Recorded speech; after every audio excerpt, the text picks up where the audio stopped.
Indeed, he would soon devise a camera mount atop his station wagon to support his wooden tripod, unwieldy 8x10 view camera, glass plate, and any needed filters, because he liked to stand on the car's roof to get a better shot. But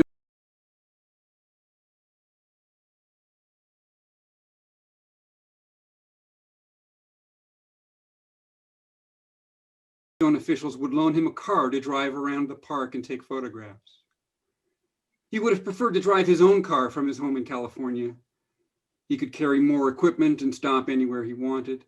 Indeed, he would soon devise a camera mount atop his station wagon to support his wooden tripod, unwieldy 8x10 view camera, glass plate, and any needed filters, because he liked to stand on the car's roof to get a better shot. But amid the gas rationing of World War II, on this trip, he was forced to travel from park to park using public transportation. At age 40, Ansel was tall and bearded, with a nervous energy and a talkative, high-spirited personality that made him seem even larger.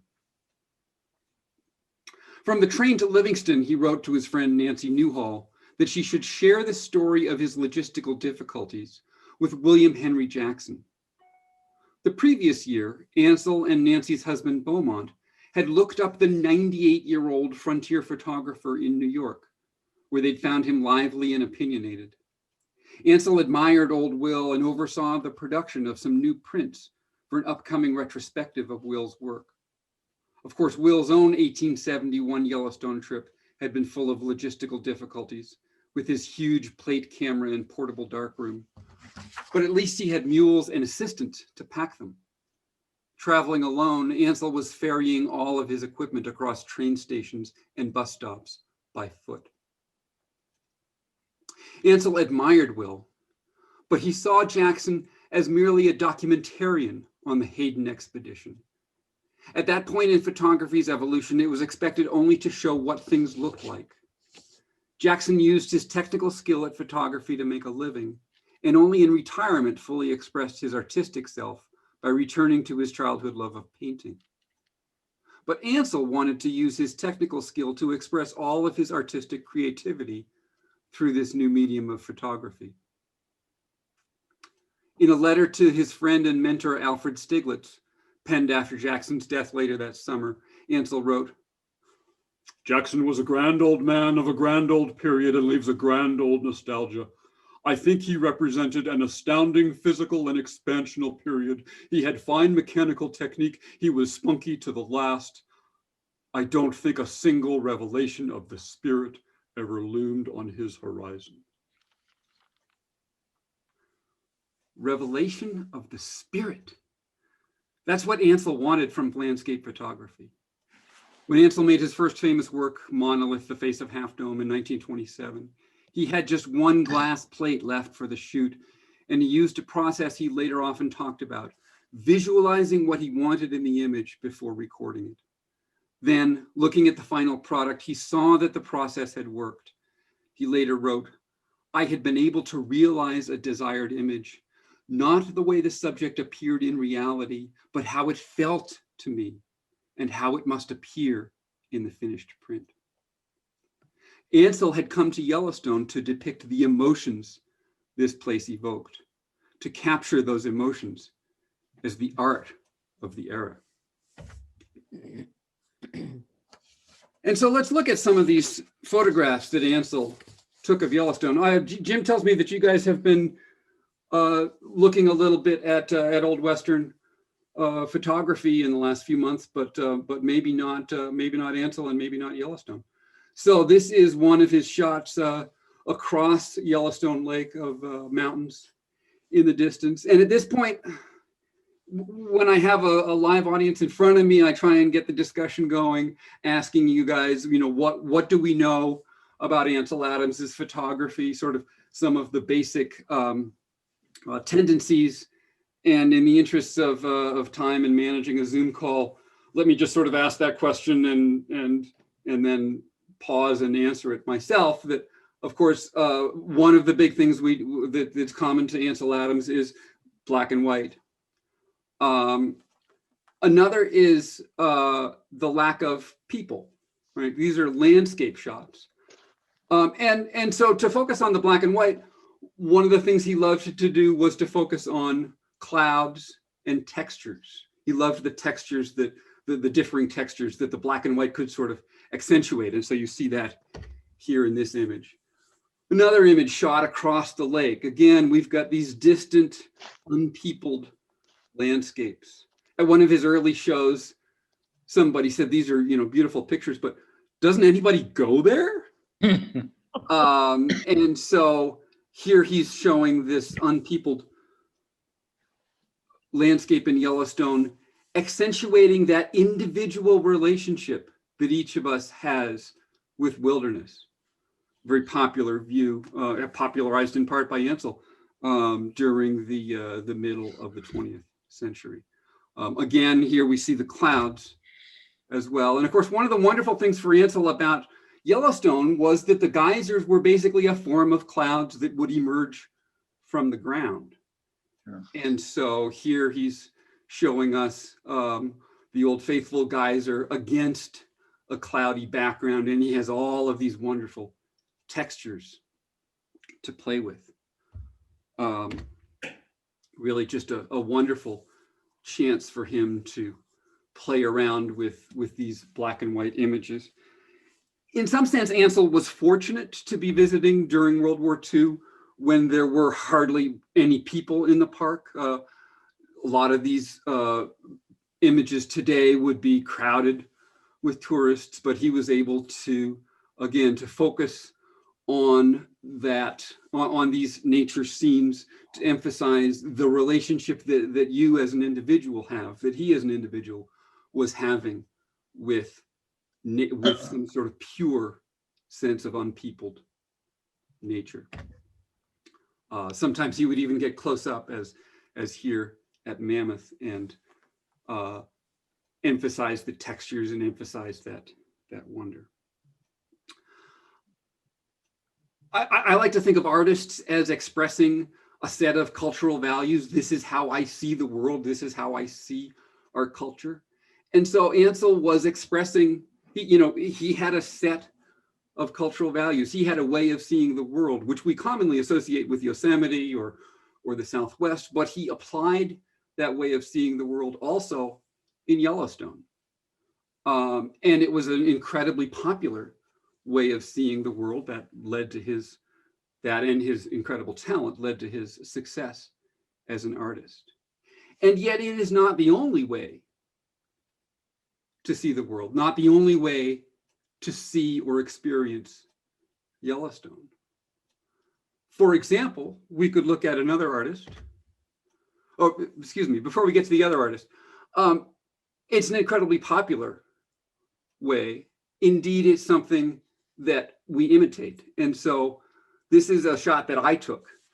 And I am not arguing that I am as talented as Ansel Adams, by no means. I'm just shooting an image with my phone. This is Heart Lake. Some friends and I were camped there 4 or 5 years ago, woke up to this beautiful scene of clouds and mountains across the lake. And so I made the connection, even subconsciously, to the way Ansel had seen the world. And so I wanted to take this picture myself. And it was a really interesting experience because there were 4 or 5 of us there going down to the lake shore together and all taking our individual pictures of the clouds across the lake. So even though we were together, we had been trained to experience an individual relationship with wilderness. Ansel had encouraged us to see Yellowstone, to have that relationship with the wild place by ourselves. I did not put any people in this picture, nor did any of my friends put me or other people in that picture, because the point of Ansel's vision is our individual relationship. And later in the day, I again shot across the lake at the mountains in the distance and enjoyed having at least a couple of clouds in there. This guy is. So that I could focus on Ansel's vision. I even started playing around with black and white once I got home onto my computer, and I'm imitating Ansell's artistry. I'm seeing the world the way he saw the world. And yet there are other ways to see the world. For example, what differences do we see in this picture? Obviously, it's color. You can also, there's some people in this picture on the sort of second to last promontory overlooking the canyon. This is Thomas Moran, the artist on the 1871 Hayden expedition with a view of Yellowstone Falls. And it's sort of ironic that Moran in 1871 was experiencing much more of a wilderness, much more of an unpeopled landscape. He saw very few people other than the others on the expedition. And yet he chooses to put people in his picture, whereas Ansell is there when Yellowstone is much more crowded, and he chooses to exclude people from his picture. So it's a very different vision of Yellowstone. Here's another Moran view, a probably more famous one. This is the Grand Canyon of the Yellowstone, his huge, I think it's 8 by 12 feet or something like that, gigantic canvas that he painted shortly after returning from the expedition, was purchased by Congress as the first landscape painting by an American to be purchased by the federal government. Now hangs in the Department of Interior Museum. Moran's images really helped establish Yellowstone as the world's first national park, but they also helped establish a new vision of the West and the wilderness. In 1871, people were often scared by the wild, intimidating landscapes of the West. They were seen as places that would kill you. And Moran painted much gentler, friendlier landscapes. We have lots of golds and purples and warm, inviting colors here. This isn't a nasty place. Nobody is dying, as in lots of Frederick Remington paintings. It's a welcoming place. The West is maybe someplace that you could enjoy, experience as a tourist yourself.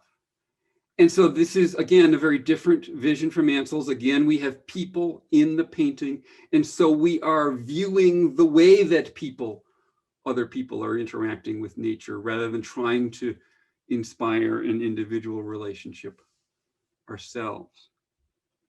And yet, if we look at Moran's painting, here's another of his chromolithographs that were widely distributed. It was a printing technique that would allow for wide distribution. This is Tower Falls, again, with people in it. But we're seeing a trend also in Moran's paintings of what's missing, as well as what's there. There's no animals. At the time, Yellowstone was very much of a geology park. You had the wonderful geysers, you had the canyon, you had the Mammoth Hot Springs, but Moran's diary for that 1871 Hayden expedition talked about biscuits for dinner again, that they would go 3 and 4 nights where the hunters associated with the party couldn't find enough game to shoot to feed the party. Now, that's not to say that animals weren't there. This party may have been particularly loud and scared them off, or they may have been just really bad shots, bad hunters. But it is to say that Yellowstone was not established for its wildlife. It was not created as a national park because of the wonders of wildlife. It was created because of the wonders of geology. And so that was, again, a unique cultural vision, very different, perhaps, than the ones we had in the middle of the 20th century. Perhaps some of you are old enough to have experienced something like this yourselves, or maybe it was your parents. Don't want to make any implications about the age of my audience here.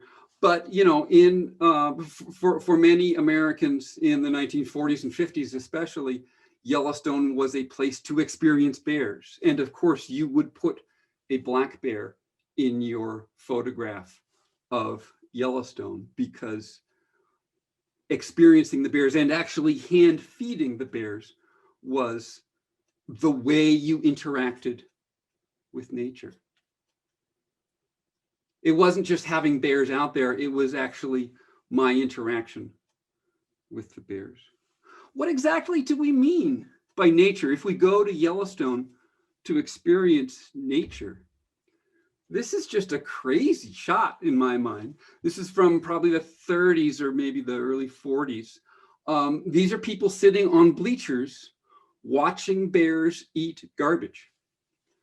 So the hotels in Yellowstone had always sort of dumped their garbage out back, and lo and behold, the bears were like, "Hey, great food," and they would come and eat the garbage. They would learn when the garbage would be there, and then the people would be like, "Hey, we want to see bears. Here's a great opportunity to see bears." And so these garbage eating shows became incredibly popular to the point where they finally built this amphitheater outside of Canyon, where you would go, get your, almost like getting a ticket for the 8 o'clock show to watch the bears eat the garbage. And I think a lot of us today are rather horrified by this notion.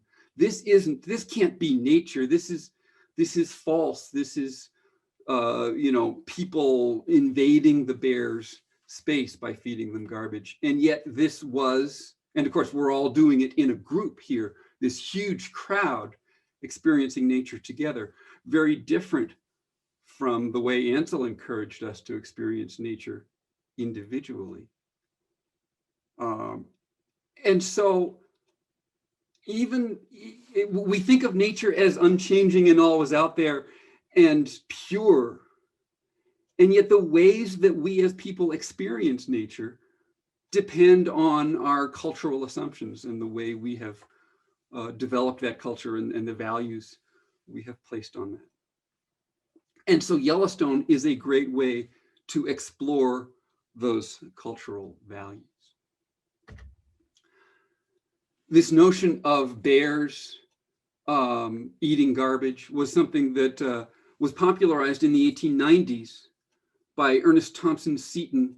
Some of you may have read his books as a kid. He was a naturalist who loved to tell somewhat anthropomorphized stories of animals that he also illustrated. Wonderful illustrator, did know a lot about natural conditions, did a lot of research before writing his rather fanciful stories. And he spent a summer in Yellowstone, 1896, I think it was, where he where he hid out right in the middle of the garbage pit in order to experience grizzly bears close up. And he described them as half tame. He felt that he was safe there from the bears because the bears could tell that we had set this place aside for them. Again, a rather crazy notion by our standards today. And yet Seton was not aware of any incidents where bears had attacked people in the then 20 to 25 years that Yellowstone had been a national park. Again, it's not clear. There may have been incidents that Seton was not aware of, but this was the cultural assumption that the bears liked us for giving them a park, giving them a wildlife refuge. And of course, this was the era, the 1890s, when the bison were going extinct everywhere else in the West. For the Hayden expedition and Thomas Moran in the 1870s, they'd seen plenty of bison on the train ride out to Yellowstone and the long wagon ride to get to the park. Seeing wildlife in the park was no big deal. There was wildlife everywhere. By the time Seton comes along 20, 25 years later, you don't have a lot of wildlife elsewhere. And we are seeing Yellowstone now as a wildlife sanctuary. And we're also hoping that the wildlife appreciate that. I also like to always give a shout out to Ernest's wife, Grace Seton. Grace was the incredibly rich person who sponsored their trips into nature, and she too wrote a memoir of their time in Yellowstone. It is no more reliable fact-wise than Ernest's, stories, but it does have sort of a delightful character to it. And I think she often gets overlooked in Yellowstone history. But my main point in talking about Seton is to talk about this notion of our relation to animals and its change from the 1870s to the 1890s, now seeing Yellowstone as so important for animals. And then 10 years later, we have another shift in how we see Yellowstone with the construction of the Old Faithful Inn by the architect Robert Reamer.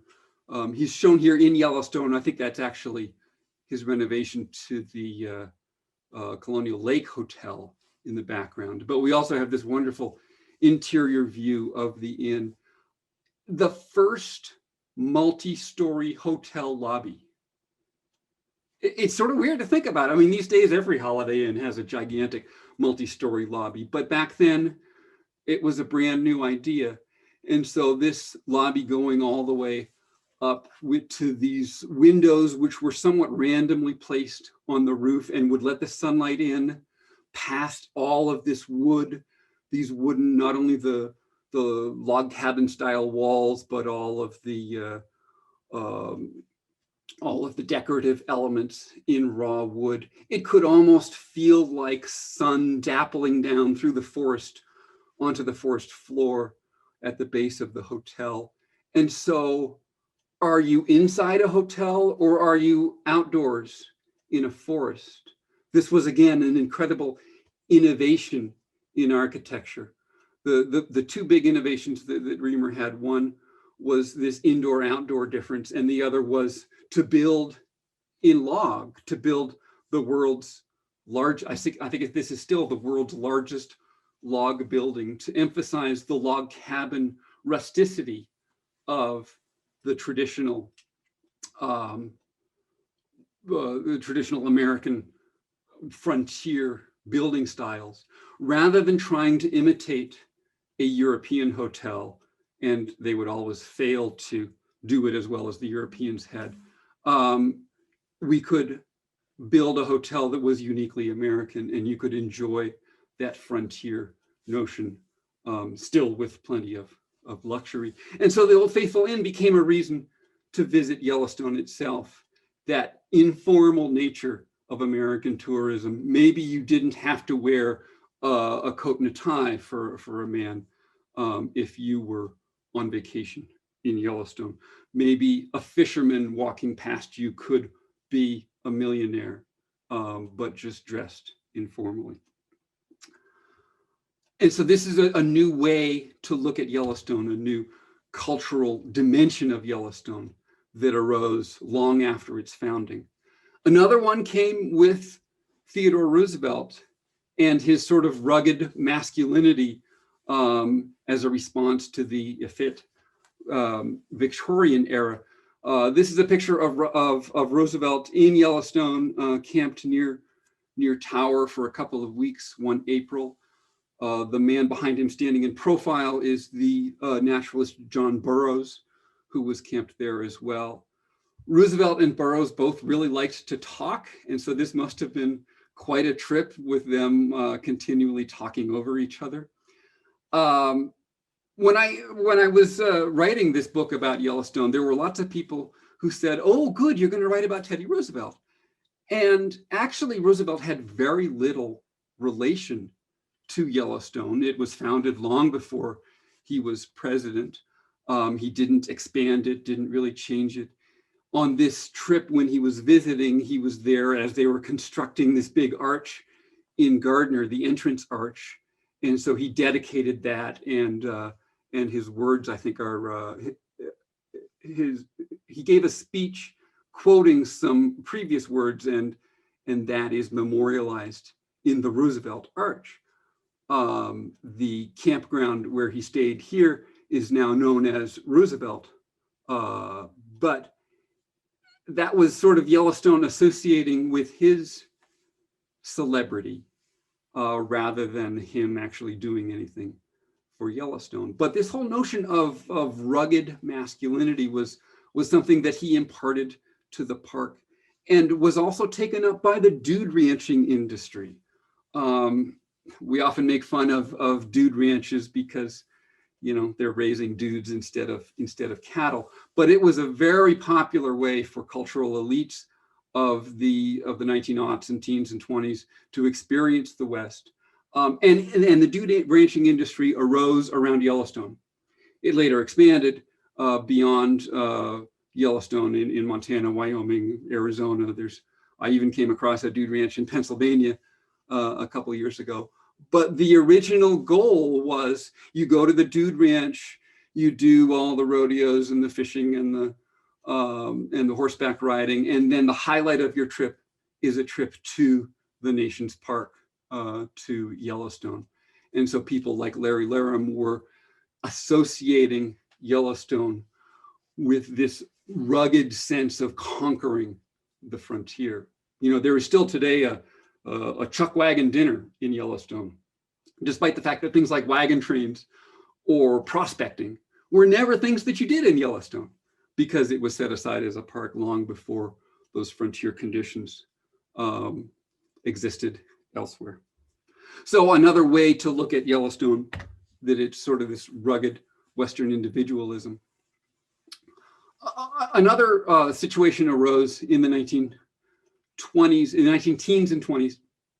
In 1916, the National Park Service was founded. So you had your first park, Yellowstone, in 1872, and then you had a few more parks, including Glacier. And by 1916, boy, we need a federal agency to manage all of these parks. And so that agency was started by Steve Mather and Horace Albright. Albright started as the assistant to Mather and then became the superintendent of the flagship park at Yellowstone.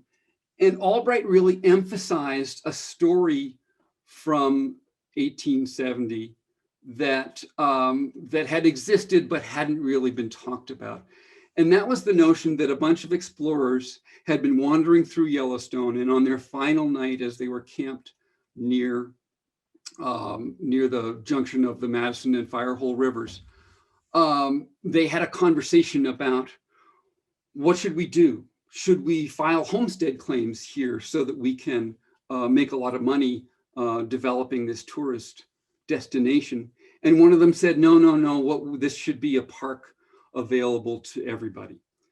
And that then allegedly led to the founding of Yellowstone as a national park, indeed the very idea of national parks. And so Albright really wanted this idea to be a unique sort of foundational myth for the Park Service. And there is some doubt about the significance. There probably was some sort of conversation there that night, but it may not have really been the invention of an idea or had any consequences until Albright's PR staff decided that it should. But he really emphasized it. And so our picture on the right is at Yellowstone's 50th birthday in 1922. Albright was able to dig up Charlie Cook. So that's Albright standing on the left. Cook in the middle had been one of the first white people to explore Yellowstone in 1869. He and a couple of friends from White Sulphur Springs just went down to check it out and came back and told all their friends, and they didn't have any sort of status to be believed. So later in the two subsequent years, people with greater status came and said, yeah, actually, it's sort of what they said.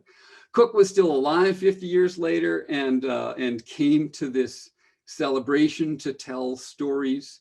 And the woman standing on the right is Ann Albright, who was a journalist from New York. And they had invited a bunch of journalists on a junket here because they wanted to tell this campfire myth story, because they wanted to associate Yellowstone with these patriotic ideas of having parks that were available to everybody.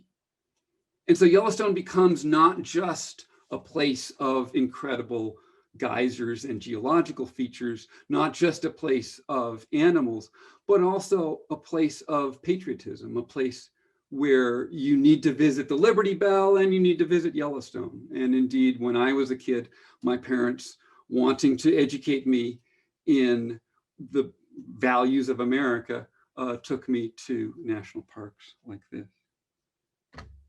Education is another way of looking at Yellowstone. This picture on the left is of the roadside museum at Madison Junction, overlooking that field where this conversation had allegedly taken place, with a mountain behind it called National Park Mountain, because we're so focused on the invention of the idea of national parks here in Yellowstone. And the picture on the right is this building under construction in the late 1920s, with three of the people responsible for that construction. The man on the left is Herman Carey Bumpus. I just love that name, Herman Carey Bumpus. Bumpus was a former employee of the Museum of Natural History in New York, and also a professor, a well-respected educator. He's standing there with the tall man in the middle is Kenneth Chorley from the Rockefeller Foundation that was paying for this museum. And on the right is his architect, Herbert Mayer. And what Bumpus was doing was really remarkable. He was changing the very idea of museums. For centuries, explorers had gone to unusual places and taken specimens and brought them back to New York or to London or wherever. And you build the museum in New York. And Bumpus said, well, gosh, if people are in Yellowstone, here's the ultimate teachable moment. They are seeing things and we can explain those things while they are there. What an incredible opportunity for education. And so the park becomes about educating people and your experiences, not just your experiences sort of spiritually in the Ansel Adams sense, but intellectually, your relationship with this place comes about through these wonderful informal architecture museums built very much in the style of the Old Faithful Inn, fitting into the landscape, feeling like they sort of belong there. Because they are now realizing some of the issues with the campfire myth, this Madison Roadside Museum is no longer terribly interesting to visit, except architecturally. But similar museums exist at Fishing Bridge and at Norris. Bumpus also built one at Old Faithful, although that has now been replaced by a larger structure. But this notion that nature is something you can learn about in the place is really an innovation that comes from Yellowstone, and that is a different way of seeing and experiencing Yellowstone and other national parks. Okay, I got a couple more ways of thinking about Yellowstone. Frank and John Craighead may be familiar to you folks in Missoula. I just love this shot. This is so 1960s with them in their plaid shirts. They were grizzly bear scientists, and one of their biggest innovations was to invent the radio collar, so that they could put a collar on a grizzly bear and find out where it went. Before the Craigheads, nobody knew where grizzlies hibernated. No one had dared follow them into a den or into what must be a den. But finally, with these collars, they could say, oh yeah, there's the den. And the Craigheads actually at one point would crawl into the den in order to take measurements of the grizzly bear, exactly how fast are they breathing, how fast is their blood moving. They did tranquilize the bears before heading into the den. But with the collars, they were able to see where they were and go there. And yet these scientific advances were coming in the 1960s, when everything was becoming so politicized. It seemed like the culture wanted to argue politics about every little thing. And so as the Craigheads learned more about grizzly bears, they started making recommendations about how you need to manage grizzly bear habitat. And that became a hot political issue because those recommendations differed from what some of the federal managers wanted to do with grizzly bears. And so suddenly you had a lot of political tension in the world at large. And thus Yellowstone becomes a setting for arguments about environmental politics. And indeed, when you do a Google News search on Yellowstone today, you will often find that 70, 80% of the stories are stories about Yellowstone are actually stories about environmental politics that are set in Yellowstone. And that wasn't something that was a way of seeing Yellowstone before the 1960s. And so Yellowstone becomes not only a natural place, but also a political place. And so it becomes this sort of intellectual thing that only people who are into politics or are well educated. I've been sort of talking about some concepts that might be called elitist. And yet at the same time, in the 1950s and 60s, you have Yogi Bear, perhaps the ultimate anti-elitist figure. There was one moment when I was thinking about writing this book and I walked around the brewery in Red Lodge asking people, how did you first come across Yellowstone? And more than half of them said, well, yeah, I was a kid, I watched Yogi Bear. That's how we actually, that's how we first hear of Yellowstone. That's how we always think of Yellowstone, as this friendly, goofy, kid-oriented place. This picture on the left is from the live-action Yogi Bear movie from maybe 15 years ago with Dan Aykroyd as the voice of Yogi. I don't recommend seeing the movie, but I just found it really interesting the way they depicted Yellowstone. You know, you've got all these people picnicking and swimming and boating in a lake. The plot of the movie involves the mayor deciding to shut down Yellowstone Park. Yellowstone, in their image, was sort of like a city park. It was a place to go play. It had nothing to do with the politics or the education or all of that elitist stuff. It was just this playful place for Yogi to have his fun. And the picture on the right is a sign erected by the Park Service in the 1960s. They were able to license Yogi's image and try and get Yogi involved in their campaign to stop people from feeding bears. Because of course, Yogi as this friendly bear would only encourage the kids' desire to see bears as friendly and to want to feed them. And yet at the same time, the Park Service was realizing the real damage that could cause. And so they tried to co-opt Yogi. I'm not sure it was terribly successful, but it's sort of a fun example of the tensions of these different cultural views of Yellowstone. And so you have all of these different values that the culture has put on this national park. And then in 1988, you have a set of wildfires that threaten to burn them all down. One of the questions I had as I was coming into this project was why were the 88 fires such a big deal?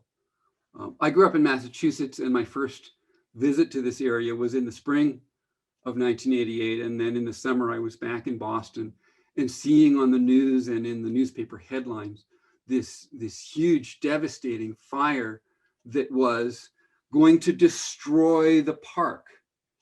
And I knew at that point I'd visited, I knew the scope of Yellowstone. It's like, how could the fires destroy the park? And as we see on this image of the left, I mean, the scope of the fires was really remarkable, and they did threaten almost every developed area in the park. Those different colors reflect different levels of burn, and so some were more intense than others. One of the intense fires was at the Calfee Creek cabin way up the Lamar Valley, and we see on the right how it used to be surrounded by forests. And thanks to some brave and perhaps foolish work by some firefighters, the cabin was saved, but the forests all around it were utterly burned. And at the time, you know, there had been so few massive forest fires, it wasn't clear that those forests would come back. There was a sense that maybe at least in the lifetimes of people who experienced those fires, Yellowstone would not be the same. There were also fears that this would hurt the wildlife. There were fears, in short, that the fires, regardless of their role in ecology, that they were destroying all of these values that we had associated with Yellowstone. If Yellowstone was a place of rugged frontier toughness in the Theodore Roosevelt style, then why couldn't we put out these fires? If Yellowstone was a place that we had set aside for these animals, a sort of a sanctuary where the animals wouldn't be harmed, then why had we let these fires harm them or harm their habitat? If Yellowstone was this fun city park with Yogi Bear involved, then why was it just, suddenly this place of apparent tragedy? So I realized the answer to my question was the reason the fires were such a big deal was that they weren't just burning a park. They were burning entire sets of cultural values. Now, of course, 33 years later, we know that the fires did not destroy Yellowstone. We know that Yellowstone is still a place where you can get way too close to wild animals. This is a shot of some bison that I took out of my car in January, 3-4 years ago. And we are still able to see Yellowstone as this very special place, as this half-tame place that Ernest Thompson Seton had suggested it was, as this informal place that that Robert Reamer had suggested it was. And each of these sets of values I have numbered on the right here, and they may be covered by on your screens by the pictures of everyone in the meeting. But this notion that Yellowstone can still be patriotic, can be educational, et cetera, they did survive the fires. The fires were not the existential threats that they feared we would be. And so Yellowstone is in some way redeemed in the end. So these have been the 10 ways of looking at Yellowstone, just sort of a new and different way of thinking about this wonderful park we have so close to us in the state of Montana. I've been living in Red Lodge now for 31 years, and every time people, relatives or friends from back east come to visit, they want to see Yellowstone. Now I understand why they want to see Yellowstone, and now as I'm traveling around Yellowstone with them, I can offer them some tidbits, not only of the natural history of this amazing place, but of the history of what this place has meant to all of us in America.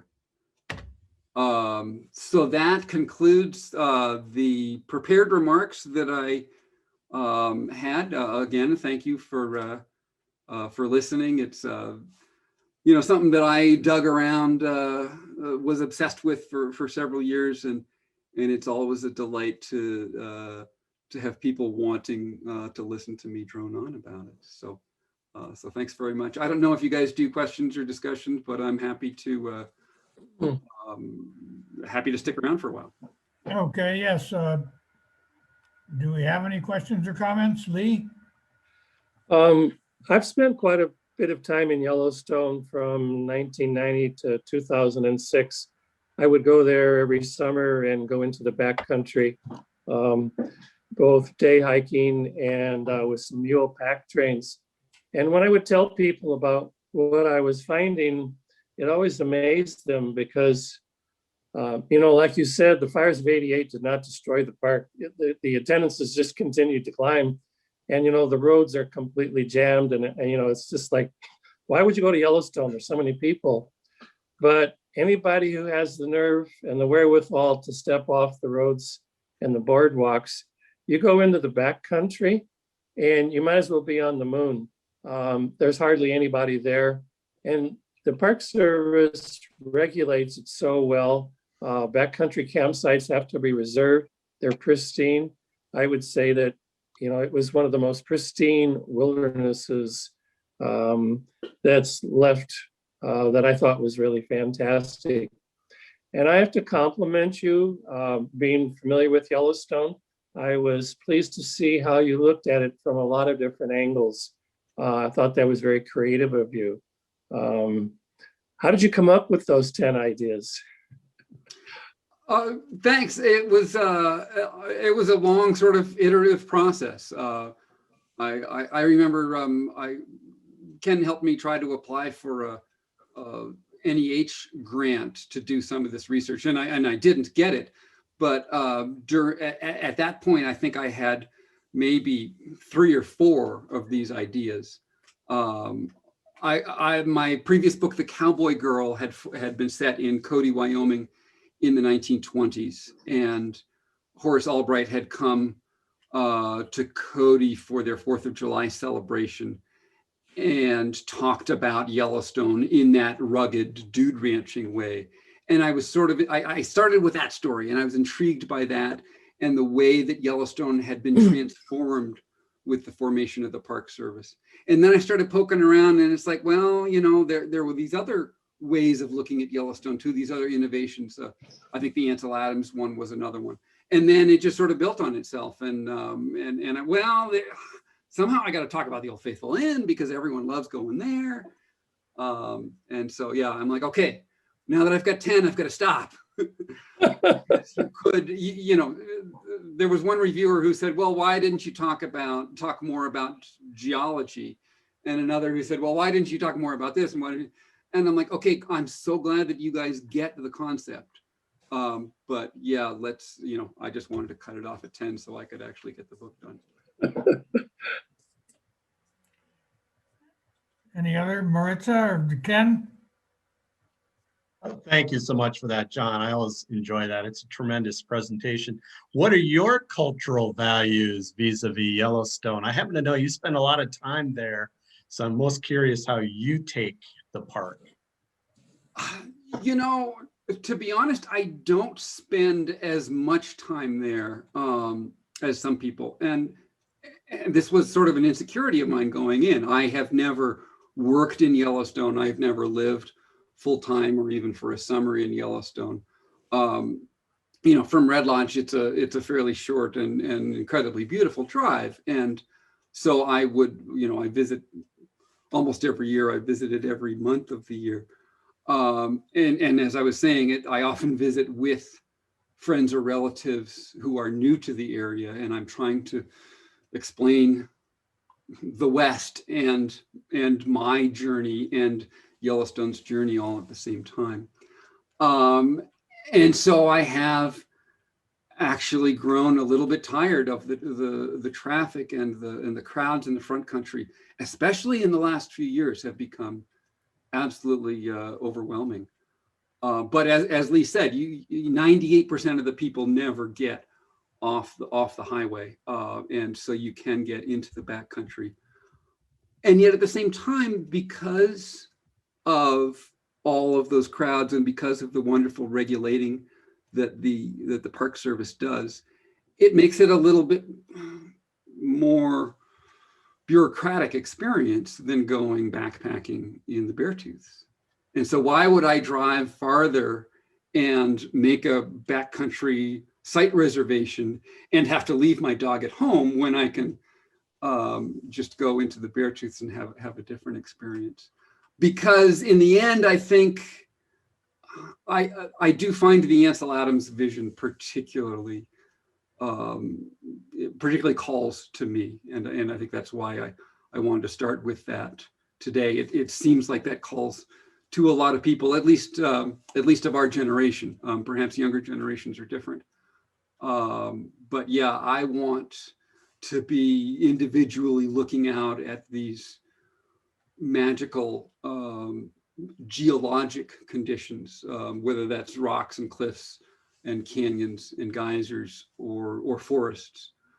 And so to me, that's one of the most valuable.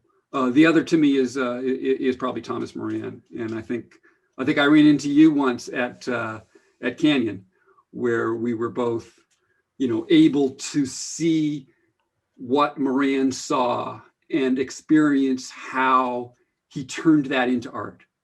You know, it's not a totally faithful representation. He didn't just take a photograph. He's also using his artistic talent to make emotional and spiritual connections. And so that's been the exciting evolution for me, to see Yellowstone as not only a place of nature, but as a setting for art.